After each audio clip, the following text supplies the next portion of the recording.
தமிழ்நாடு முழுவதும் அம்பேத்கர் படிப்பகங்களை உருவாக்க வேண்டும் என்று நான் ஓராண்டுக்கு முன்பு ஒரு அறிவிப்பு செய்தேன். ஒவ்வொரு ஊரிலும் நம்முடைய இயக்க கொடிகள் பறக்கின்றனவோ இல்லையோ, அம்பேத்கரின் பெயரில் ஒரு படிப்பகம் உருவாக்க வேண்டும் என்பது என்னுடைய ஆசை, கனவு திட்டங்களுள் ஒன்று. நான் சொன்னதை கேட்டு இவர்கள் செய்தார்கள் என்று நான் நினைக்கவில்லை. தன்னியல்பாகவே அந்த பொறுப்புணர்வோடு இந்த கிராமத்தை சார்ந்த தம்பிகள் விஜய் ஆனந்த் ஆசிரியருடைய நினைவாக இந்த படிப்பகத்தை உருவாக்கி இருக்கிறார்கள் என்பது மகிழ்ச்சி அளிக்கிறது, பெருமை அளிக்கிறது. அதற்காக உங்கள் அனைவரையும் நான் நெஞ்சார பாராட்டுகிறேன், வாழ்த்துகிறேன். தனியே இதற்கென்று ஒரு சென்ட் இடம் வாங்கி ஒரு கட்டிடத்தை எழுப்பி தனித்து இயங்குவது போல் அமைந்திருக்கும் என்று எண்ணி வந்தேன். ஆனால் ஒரு வீட்டோடு வீடாக தெருவிலேயே அதை நீங்கள் எழுப்பியிருக்கிறீர்கள். அதுவும் ஒரு வகையிலே மகிழ்ச்சி தான். அதற்காகவும் உங்களை நான் பாராட்ட, வாழ்த்த கடமைப்பட்டிருக்கிறேன். தன்னுடைய வீட்டு முகப்பிலே 10க்கு 10 100 சதுர அடியாக இருந்தாலும் கூட அதை ஒரு கான்கிரீட் கட்டிடமாக கட்டி புரட்சியாளர் அம்பேத்கரின் பெயரை சூட்டி அவருடைய பெயரிலான ஒரு படிப்பகமாக அறிவித்து அதிலே விஜயானந்த் திருவுருவ படத்தையும் திறந்து வைத்து அங்கே பிள்ளைகள் வந்து நூல்களை எடுத்து படிப்பதற்கும் நாளேடுகளை படிப்பதற்கும் ஒரு ஏற்பாட்டை நீங்கள் செய்திருப்பது உங்களுடைய சமூக அக்கறையை காட்டுகிறது, பொறுப்புணர்வை காட்டுகிறது. ஆகவே நான் அறிவித்ததை போல ஊருக்கு ஒரு அம்பேத்கர் படிப்பகம் அன்னமங்கலத்திலே உருவாகி இருக்கிறது என்று எண்ணி பெருமைப்படுகிறேன், பாராட்டுகிறேன். அதை திறந்து வைத்ததில் மகிழ்ச்சி அடைகிறேன். நேற்று டிசம்பர் 25 உலகமே கிறிஸ்துமஸ் பெருவிழாவை கொண்டாடியது. நாமும் கிறிஸ்தவ பெருங்குடி மக்கள் அனைவருக்கும் வாழ்த்துக்களை தெரிவித்தோம். இந்த கிராமம் ஒரு கிறிஸ்தவ கிராமம், பெரும்பான்மை மக்கள் கிறிஸ்தவர்களாக இருக்கிற ஒரு கிராமம். அந்த வகையிலே இந்த கிராமத்தை சார்ந்த கிறிஸ்தவ பெருங்குடி மக்களுக்கு விடுதலை சிறுத்தைகள் கட்சியின் சார்பில் எனது கிறிஸ்துமஸ் வாழ்த்துக்களையும் இந்த நேரத்தில் தெரிவித்துக் கொள்கிறேன். அன்னமங்கலம் என்று சொல்லும் போதெல்லாம் எனக்கு ஒரு நினைவு வந்து போகும். நான் 8ஆம் வகுப்பு என்னுடைய சொந்த கிராமத்திலே நடுநிலை பள்ளியில் படித்தேன். 8ஆம் வகுப்பு தேர்ச்சி பெற்ற பிறகு என்ன செய்வது, எங்கே போய் படிப்பது என்கிற கேள்வி எழுந்தது. அப்போது என்னுடைய தந்தை ஒருவரோடு பேசிக் கொண்டிருந்ததை என் காதால் கேட்டேன்.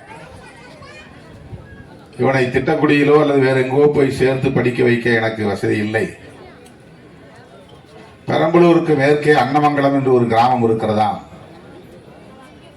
அங்கே பிள்ளைகளை கட்டணமில்லாமல் சேர்த்து படிக்க வைக்கிறார்களாம், முடிந்தால் அந்த கிராமத்தில் போய் விடலாம் என்று நினைக்கிறேன் என்று அவர் சொன்னார். அது எனக்கு நெஞ்சிலே இன்னும் பசுமையாக பதிவாகி இருக்கிறது. அன்னமங்கலத்திலே ஒரு கிறிஸ்தவ நிறுவனம் இருக்கிறது. அது பள்ளிக்கூடத்தையும் விடுதியையும் நடத்துகிறது. அங்கே கொண்டு போய்விட்டால் கல்வி கட்டணம், விடுதி கட்டணம் எதுவும் இல்லாமல் பிள்ளைகளை படிக்க வைக்கிறார்களாம் என்று யாரோ அவருக்கு சொல்ல, அதை அவர் தன்னுடைய நண்பரிடத்திலே சொல்ல, அதை என் காதால் கேட்ட நினைவு இருக்கிறது. ஆனால் அப்படி ஒரு வாய்ப்பு அமையவில்லை. அன்னமங்கலம் கிராமத்திற்கு வந்து படிப்பதற்கான ஒரு சூழல் அமையவில்லை. அருகில் உள்ள திட்டக்குடியிலே என்னை சேர்த்து விட்டார்கள். என்னுடைய தாய் தடுத்தார். எங்க கொண்டு போய் ஏதோ கண்ணு காணாத தேசத்துல கொண்டு போய் பிள்ளைய விடுறேன்ற, அதுவும் அனாதை இல்லத்தில் போய் சேர்க்கலாம்னு நினைக்கிறியா? ஏன் நம்ம குடும்பம் இல்லையா என்று அப்பாவோடு பேசியது, சண்டை போட்டது எனக்கு ஞாபகம் இருக்கிறது. ஆக ஒவ்வொரு முறையும் நான் பெரம்பலூர் பக்கம் வருகிற போது இந்த அன்னமங்கலம் எங்கே இருக்கிறது என்று நான் கேட்பதுண்டு. இன்றைக்குத்தான் அந்த வாய்ப்பு கிடைத்திருக்கிறது. இந்த கிராமத்திற்கு வருவதற்கான ஒரு சூழல் கனிந்திருக்கிறது. இங்கே வந்து நான் படிக்க நினைத்த ஒரு கிராமத்திலே ஒரு படிப்பகத்தை திறந்து வைக்கிற வாய்ப்பு இன்றைக்கு உருவாகி இருக்கிறது என்பதை எண்ணி நான் பெருமைப்படுகிறேன். நேற்று கிறிஸ்துமஸ், இயேசு பெருமான் பிறந்த பெருநாள். தமிழ்நாடு மட்டுமல்ல, இந்தியா மட்டுமல்ல, உலகமே அவரை எண்ணி அவருடைய புகழை போற்றி கொண்டாட்டம் நடத்திய அந்த நாளில்தான் நாம் தூக்கப்படுகிற நாளாகவும் அமைந்துவிட்டது. 1968 ஆண்டு தஞ்சாவூர் பக்கத்திலே வெண்மணி, கீழ்வெண்மணி என்கிற ஒரு கிராமத்தில் பெரும் பண்ணையார்கள், நிலம் உள்ளவர்கள், நில உடைமையாளர்கள் ஒன்று சேர்ந்து ஒரு கிராமத்தையே தாக்கி சூறையாடி, அந்த தாக்குதலுக்கு அஞ்சி ஒரு குடிசைக்குள்ளே ஓடி நுழைந்து பாதுகாப்பாக பதுங்கிக் கொண்ட போது அந்த குடிசைக்குள் தானே ஒளிந்திருக்கிறார்கள் என்று கண்டுபிடித்து அந்த குடிசையே தீ வைத்து கொளுத்தி விட்டார்கள். அந்த குடிசைக்குள் தங்கி இருந்தால் அது பதுங்கி இருந்த ஒரு குழந்தை உள்ளிட்ட 44 பேர் உயிரோடு எரிந்து கரியான கொடூரம் தமிழ்நாட்டில் டிசம்பர் 25 தான் நடந்தேறியது. அதைத்தான் இங்கே தோழர்கள் முழக்கம் எழுப்புகிற போது வீர தியாகிகளுக்கு, வெண்மணி போராளிகளுக்கு வீர வணக்கம் என்ற முழக்கங்களை எழுப்பினார். தமிழ்நாட்டு வரலாற்றில் அது ஒரு களங்கம், ஒரு கருப்பு நாள். கூலி உயர்வு கேட்டார்கள். ஒரு படி நெல் அதிகமாக எங்களுக்கு கூலி கொடுங்கள் என்றுதான் அந்த விவசாய தொழிலாளர்கள் காடு கழனிகளில் அல்லும் பகலும் அயராது உழைத்த அந்த தொழிலாளர்கள் எங்களுக்கு கொடுக்கிற கூலியை கொஞ்சம் உயர்த்தி கூடுதலாக கொடுங்கள் என்று கேட்டார்கள். அது நிலப்பண்ணையார்களுக்கு பெரும் ஆத்திரத்தை மூட்ட, தொழிலாளர்களுக்கு ஆதரவாக கம்யூனிஸ்ட் கட்சி களத்திலே நிற்க, அது பிரச்சனையிலே போய் முடிந்து கடைசியில் 44 உயிர்களை பலி கொடுக்கும் பேர் அவலமாக முடிந்தது. அந்த தோழர்களுக்கு, வெண்மணி தியாகிகளுக்கு இந்த நிகழ்வின் ஊடாக நமது தோழர்கள் வீர வணக்கம் செலுத்திய ஒரு நிகழ்வை நீங்கள் பார்த்தீர்கள். உங்களோடு சேர்ந்து நானும் அந்த போராளிகளுக்கு இந்த நேரத்தில் எனது செம்மாந்த வீர வணக்கத்தை செலுத்துகிறேன். இன்றைக்கு இந்தியாவிலே கிறிஸ்தவர்களுக்கும் இஸ்லாமியர்களுக்கும் பெரும் அச்சுறுத்தல் உருவாகி இருக்கிறது. அவர்கள் என்ன சாதியாக இருந்தாலும், என்ன நிலையிலே இருந்தாலும், கிறிஸ்தவர்களாக இருந்தால் அல்லது முஸ்லிம்களாக இருந்தால் அவர்களை இந்த நாட்டுக்கு அந்நியர்கள் என்று காட்டுகிற ஒரு அரசியல், அவர்களுக்கு எதிரான வெறுப்பை பரப்புகிற ஒரு அரசியல் இன்றைக்கு இந்தியா முழுவதும் பரவி கிடக்கிறது. தமிழ்நாட்டிலும் அதை பரப்ப முயற்சிக்கிறார்கள். என்னுடைய உரைகளை நீங்கள் கேட்டிருப்பீர்கள். அவ்வப்போது நான் தருகிற பேட்டிகளையும் நீங்கள் கண்டிருப்பீர்கள், செவிமடுத்து கேட்டிருப்பீர்கள். அந்த அரசியலை செய்வது யார் என்று உங்களுக்கு தெரியும். நமக்கு வேற எந்த தனிப்பட்ட பகையும் அவர்களோடு இல்லை. நானும் அவர்களோடு கைகோர்த்துக் கொள்ள முடியும். எனக்கு அது ஒரு வகையில பாதுகாப்பாகவும் இருக்கும், பதவியும் கிடைக்கும், செல்லும் இடமெல்லாம் நல்ல வரவேற்பும் கிடைக்கும். ஆனால் நான் அப்படி செய்ய மாட்டேன். ஏனென்றால் நான் அம்பேத்கரின் பிள்ளை, பெரியாரின் பிள்ளை.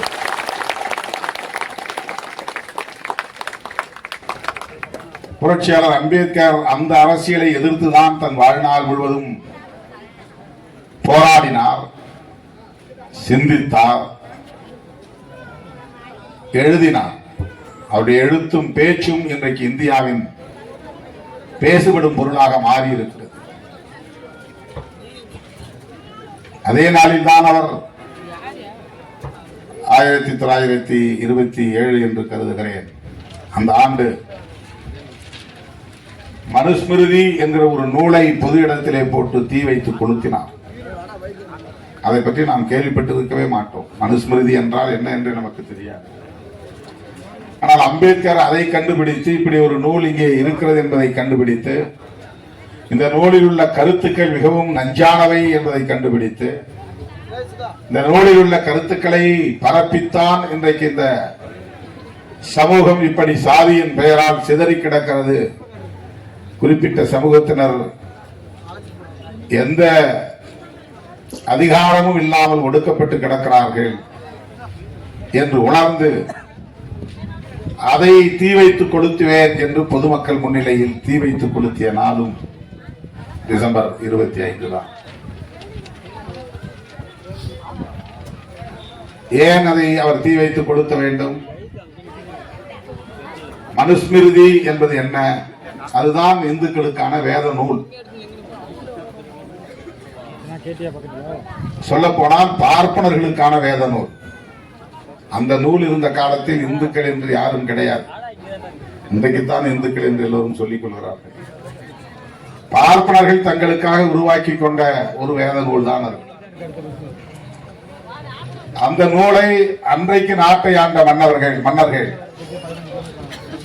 ஏற்றுக்கொண்டு அதன்படி கோவிலை கட்டினார்கள். அதன்படி கோவிலில் இருந்த தமிழை தூக்கி எறிந்து விட்டு சமஸ்கிருதத்தை கோலோச்ச வைத்தார்கள். அதன்படி சேரி ஊர் என்று பிரித்து வைத்தார்கள். அதன்படி சாதி விட்டு சாதி திருமணம் செய்யக்கூடாது, செய்தால் அவர்களை படுகொலை செய்ய வேண்டும் என்கிற தண்டனையை தந்தார்கள். இப்படி 1000 ஆண்டுகளுக்கு மேலாக தொடர்ந்து மனுஸ்மிருதிதான் இங்கே நடைமுறையில் இருந்து வருகிறது. ஆகவே இங்கு எளிய மக்கள் எல்லாம் தலை நிமிர்ந்து வாழ வேண்டுமானால், தன்மானத்தோடு வாழ வேண்டுமானால் அந்த சிந்தனைகள் அழித்தொழிக்கப்பட வேண்டும். அதற்கு காரணமான நூல் மனுஸ்மிருதி. ஆகவே அந்த நூலை நான் எரிக்கிறேன் என்று பொதுவெளியிலே போட்டு தீ வைத்து கொளுத்தியவர் புரட்சியாளர் அம்பேத்கர்.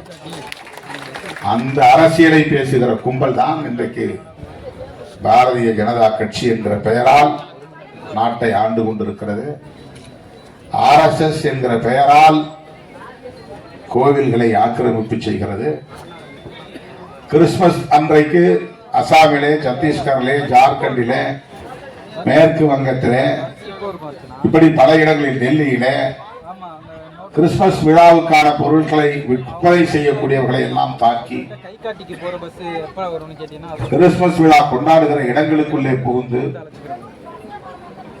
அப்பாவி மக்களை அடித்து துன்புறுத்தி, இது எங்கள் நாடு, எங்கள் நாட்டிலே நீ என்ன கிறிஸ்துமஸ் கொண்டாடுகிறாய் என்று வன்முறையிலே ஈடுபட்ட கொடூரம் அரங்கேறியது. அப்படி தமிழ்நாட்டிலும் நடந்துவிடக் கூடாது என்று பதைக்கிற இயக்கம்தான், பதறுகிற இயக்கம்தான், துடிக்கிற இயக்கம்தான் விடுதலை சிறுத்தைகள் கட்சி. அந்த சனாதன குண்டர்கள் தமிழ்நாட்டுக்குள்ளே வலுப்பெற்று விடக் கூடாது, அவர்களுக்கு இன்றைக்கு வெளிப்படையாக துணை போகிற இயக்கங்களாகத்தான் ஒருபுறம் சீமானுடைய கட்சி, இன்னொரு புறம் விஜயுடைய கட்சி. வெளிப்படையாக சொல்லுகிறேன், அதில் ஒன்றும் தயக்கமில்லை. அவர்கள் அந்த கும்பலுக்கு துணை போகிறவர்கள் தான். அவர்களே தங்களை அடையாளப்படுத்திக் கொள்கிறார்கள். அவர்களே தங்களை பிரகடனப்படுத்திக் கொள்கிறார்கள். தமிழ் என்று பேசுவதால் இளைஞர்கள் ஏமாந்து விட்டில் பூச்சிகாய் அவர் பின்னாலும் போகிறார்கள். நடிகர் என்கிற காரணத்தால் அந்த செல்வாக்கை பயன்படுத்தி அவரது ரசிகர்களை மயக்கி இந்த அரசியலுக்கு எதிரான கும்பலுக்கு வலு சேர்க்க பார்க்கிறார். இந்த இருவரும் வலிமை பெற்றால் பிஜேபி வலிமை பெறுகிறது என்றுதான் பொருள். இந்த இருவரையும் தமிழ்நாட்டு மக்கள் ஆதரித்தால் RSS ஆதரிப்பதாகத்தான் பொருள். தெளிவான ஒரு முடிவுக்கு வந்துதான் இதை நான் சொல்லுகிறேன், உணர்ந்துதான் சொல்லுகிறேன். எனக்கு இருக்கிற 40 ஆண்டு கால அனுபவத்திலிருந்து தான் சொல்லுகிறேன். எல்லா இடங்களிலும் கதவை திறந்து வைத்துக் கொள்ள வேண்டும் என்று நான்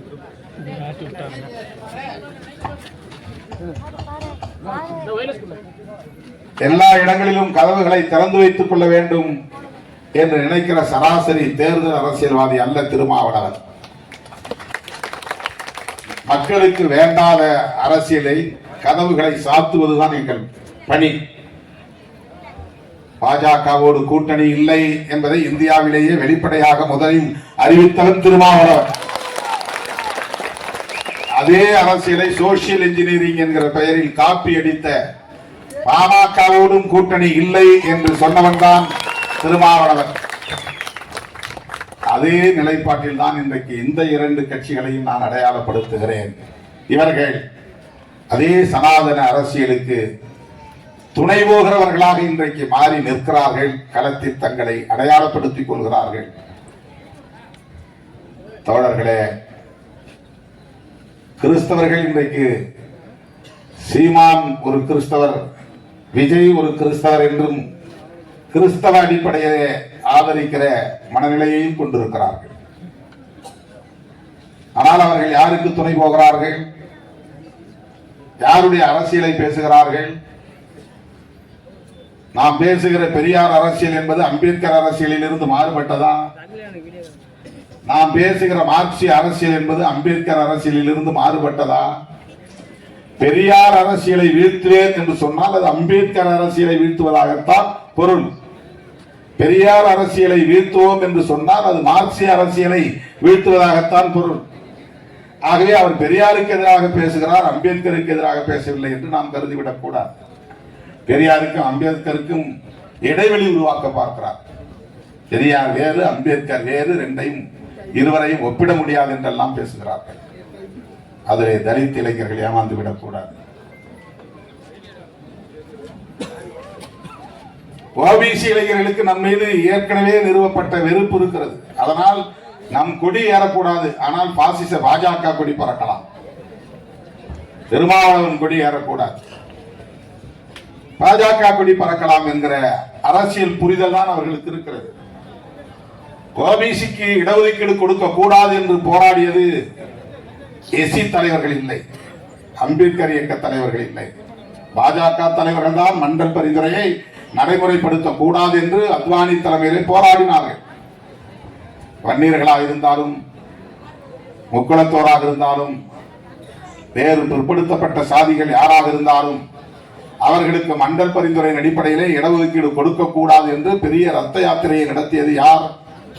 ராம்விலாஸ் பாஸ்வானா, மாயாவதி அம்மையாரா, ராம்தாஸ் அத்வாலேவா, பிரகாஷ் அம்பேத்கரா, திருமாவளவனா? ஆதரித்தவர்கள் இவர்கள். ஓபிசிக்கு இடஒதுக்கீடு கொடுக்கணும், மண்டல் கமிஷன் பரிந்துரை நடைமுறைப்படுத்தணும், குரல் கொடுத்தவர்கள். எதிர்த்தவர்கள் பிஜேபி. அந்த பிஜேபிக்கு தான் எடப்பாடி பழனிசாமி சிவப்பு கம்பளம் விதிக்கிறார். அந்த பிஜேபிக்கு தான் இப்போது இவர்களும் துணை போகிறார்கள். அந்த பிஜேபிக்கு தான் ராமதாஸ் போன்றவர்களும் துணை நின்றார்கள், நிற்கிறார்கள், நிற்பார்கள். இவர்கள் அல்லவா பிஜேபி எதிர்த்து நீ எங்கள் பிள்ளைகளுக்கு இடஒதுக்கீடு கொடுக்க கூடாது என்று சொன்னவன் அல்லவா நீ என்று எதிர்க்க வேண்டும். அந்த இடஒதுக்கீட்டை நடைமுறைப்படுத்த வேண்டும் என்று சொன்னவர் அல்லவா தம்பி திருமாவளவன் என்றல்லவா சொல்லி இருக்க வேண்டும். ஆனால் அப்படியே தலைகீழாக செய்கிறார்கள். அவர்களுடைய லாபத்திற்காக என்னை எதிரி என்று காட்டுகிறார்கள், அவர்களை நண்பர்களாக காட்டுகிறார்கள். தோழர்களே, கிறிஸ்தவர்களுக்கும் இஸ்லாமியர்களுக்கும் இந்த மண்ணில் பெரும் ஆபத்து சூழ்ந்து வருகிறது. அதிமுக வலிமை பெற்றாலும் அது பாஜக வலிமை பெற்றதாகத்தான் பொருள், அல்லது விஜய் வலிமை பெற்றாலும் அது பாஜகவுக்குத்தான் பயன்படும். சீமானுக்கு வாக்களித்தாலும் அது பாஜகவுக்கு தான் பயன்படும். அதுதான் இன்றைக்கு இருக்கிற அரசியல். இதுதான் யதார்த்தமான அரசியல், இதுதான் உண்மையான அரசியல். இதை புரிந்து கொண்டால்தான் தமிழ்நாட்டை காப்பாற்ற முடியும், தமிழ்நாட்டு மக்களை காப்பாற்ற முடியும். எச்சரிக்கையாக இருக்க வேண்டும்.